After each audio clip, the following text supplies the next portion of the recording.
MP 936 convertida em lei. E aí, já pode ser utilizada para as alterações do contrato de trabalho? Essas alterações podem ser feitas por acordo individual ou acordo coletivo? Como fica o direito das gestantes? Quer saber essas respostas e muito mais? Então fique até o final comigo no canal Tem o Direito. Mas antes, se você não é inscrito, se inscreva no canal, compartilhe esse vídeo, comente e deixe o seu gostei, porque assim você ajuda esse canal a crescer demais ainda no YouTube e a levar informação interessante e importante sobre o direito do trabalho para o Brasil inteiro. Então vamos lá.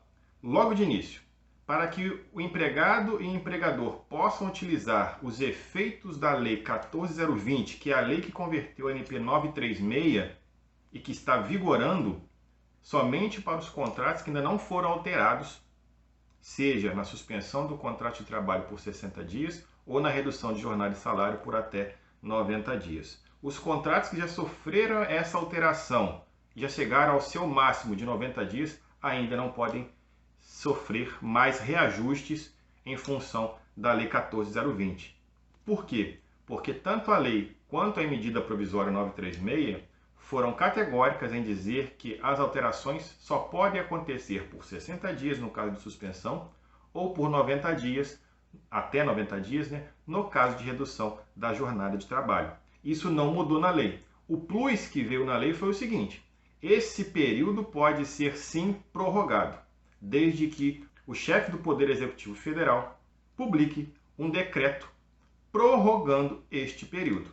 Então, todos os empregados que já fizeram seu contrato, suas alterações contratuais com seus patrões e já chegaram ao máximo de 90 dias, seja somente na redução da jornada de trabalho e salário ou intercalado 60 dias de suspensão mais 30 dias de redução de salário e jornada, não podem, por enquanto, até que seja publicado este decreto presidencial, fazer novos ajustes. Essa é a única parte da lei que não pode ser aplicada de imediato.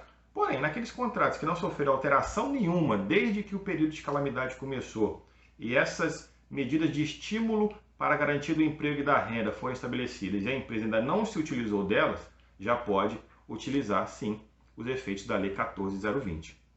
Outra medida interessante que sofreu alteração substancial é com relação à alteração através de acordo individual ou acordo coletivo. Na medida provisória 936 era uma regra diferente do que estabeleceu-se agora na Lei 14.020. Não vou trazer aqui como era na 936, porque agora já não mais adianta, porque a medida provisória já perdeu seus efeitos, entre aspas, porque foi convertida em lei. Então, agora o que determina as condições da alteração do contrato de trabalho são todas as regras da Lei 14.020, de 6 de julho de 2020. Então vamos lá, como funciona agora? Existe uma regra: alterações até 25%, ou seja, redução de salário de jornada de até 25% para todas as empresas. Todos os salários podem ser feitos por acordo individual. E aqui eu faço um parêntese: por que não existe uma regra muito rígida com relação às alterações de redução de jornada de salário de 25%? Porque quem tem um contrato reduzido em 25%, até 25%, não recebe o benefício emergencial do governo. Você ganha R$2.000 e perdeu R$500 no seu salário pela redução de 25%, você não vai receber benefício emergencial do governo. Então, isso é uma situação importante na hora do empregador verificar qual é o percentual que ele vai reduzir e acordar com o seu empregado. Porque dependendo do percentual, só para fugir da negociação coletiva, ele acaba prejudicando o empregado com uma redução da renda que não vai ter uma complementação do Estado. A grande alteração e que merece atenção tanto do empregador, do departamento pessoal, quanto do empregado, são as alterações de 50%, as reduções de 50%, de 70% e a suspensão do contrato de trabalho. O tempo limite permanece o mesmo, 60 para redução e 90 para suspensão. Porém, para alterar o contrato através de acordo individual, a empresa precisa verificar alguns pontos. Primeiro, se o seu faturamento foi superior ou não a 4.800.000. Se o faturamento da empresa foi superior a 4.800.000, para que ela possa fazer uma alteração através de acordo individual, o empregado só pode receber vencimentos até R$ 2.090. Acima deste valor, ela precisa sim fazer uma negociação através de acordo coletivo. Para as empresas com faturamento inferiores ou até 4.800.000 e precisam fazer alterações na redução de jornada entre 50% e 70%. Qual é a regra? Funcionários que recebem até R$ 3.135 podem ser por acordo individual. Funcionários que recebem acima de R$ 12.202,12 pode ser por acordo individual, são aqueles chamados de hipersuficientes. Quem fica na faixa de R$ 3.135 a R$ 12.202,12 somente, a princípio, por acordo coletivo de trabalho. Essa é uma regra que mudou com a publicação da Lei 14.020. Agora, se a empresa quiser fazer tudo por acordo individual, pode. Ela tem que perceber a terceira regra. Não pode haver redução dos vencimentos do empregado. Explico. Digamos que o empregado ganhe R$ 2.000 e a empresa faça uma redução de 50% do salário dele.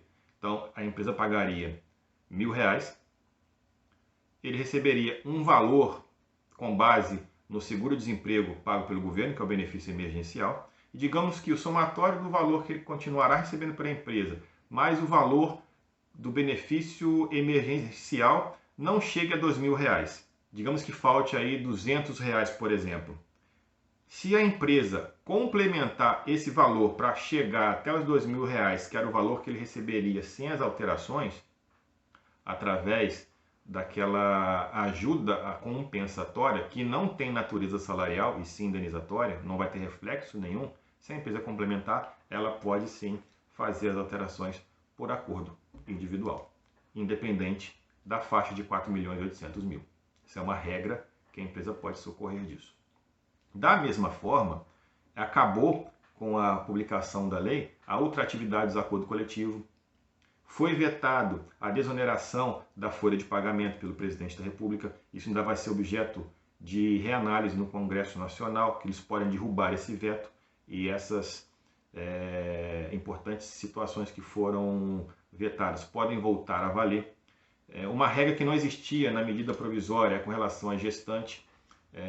A gestante, ela tem direito ao benefício emergencial? Tem. Ela já tem estabilidade de até 5 meses, de 5 meses após o parto. E todo mundo sabe que quem tem o contrato alterado, suspenso ou reduzido, também tem estabilidade no emprego, tem garantia no emprego. Então, por exemplo, se a sua alteração vigorou por 90 dias, você tem 90 dias durante a alteração de estabilidade e mais 90 dias após o término dessas alterações. Como fica no caso da gestante? Vão se somar essas duas situações de garantia no emprego. Ela continua tendo a garantia no emprego de 5 meses após o parto, que não pode ser demitida, se for a empresa tem que pagar, tem que indenizá-la, mas o período de estabilidade pela alteração do contrato de trabalho. Então, digamos, se a empregada gestante ela teve uma alteração no contrato de trabalho dela, uma redução de 90 dias, uma redução de salário de jornada, independente do percentual, de 90 dias, e ela está grávida. Qual vai ser o período de estabilidade dela? 5 meses, que é o do período 5 meses após o parto, que é referente ao período da licença maternidade normal, isso não muda, mais 180 dias de instabilidade referente à alteração do contrato de trabalho. Uma outra informação importante que veio na Lei 14.020 é referente à supremacia de um acordo sobre o outro, ou seja, qual que vale, o acordo individual ou o acordo coletivo? O acordo coletivo, pela Lei 14.020, ele tem prevalência sobre o acordo individual, desde que o acordo individual não seja mais benéfico para o empregado. Uma coisa interessante também que veio na lei foi sobre o fato do príncipe. Muito se discutiu se caso as empresas que fossem paralisadas tivessem que demitir todos os seus empregados, se o ente que determinou a paralisação ficaria responsável pelo pagamento das indenizações pela ruptura do contrato de trabalho. Essa disciplina, esse instrumento está disciplinado na CLT. a Lei 14.020 trouxe um artigo específico sobre isso. Ela disse que nos casos de paralisação por conta de determinação de órgãos públicos durante a pandemia, esse Instituto do Fato do Príncipe não se aplica neste período. E por fim, uma outra informação muito importante, que no período da pandemia, no estado de calamidade pública, a Lei 14.020 trouxe uma vedação de demissão dos empregados com deficiência. Então, durante o período de pandemia e de calamidade pública, empregados com deficiência não podem ser demitidos. Outro dado importante, aviso prévio em curso durante o estado de calamidade. Empregado e empregador podem combinar e cancelar o aviso prévio e o contrato de trabalho ser restabelecido normalmente. E o empregado aposentado? Ele pode ter o contrato alterado nesse período de calamidade pública, já que ele não recebe benefício emergencial porque ele já recebe aposentadoria e esses benefícios não podem ser acumulados? Na medida provisória 936 existia uma vedação, porque se ele não pode receber o benefício do governo ou já receber a aposentadoria, por exemplo, ele não poderia ter o contrato alterado por acordo individual, porque a lei trazia, uma portaria trazia esse texto explícito, por acordo individual. Então, numa interpretação sistemática, por acordo coletivo poderia. Agora, a Lei 14.020 já disciplinou essa situação. Ele pode até ter o contrato alterado, e desde que a empresa assuma os custos do valor dessa redução. A empresa reduziu o salário do aposentado, digamos uma conta simples, que ganha R$2.000, reduzindo 50%, ele vai ganhar R$1.000. Ele não vai receber o benefício do governo, porque já recebe aposentadoria. Então a empresa poderia assumir o que ele receberia pelo governo, a empresa pode assumir e pagar como ajuda compensatória.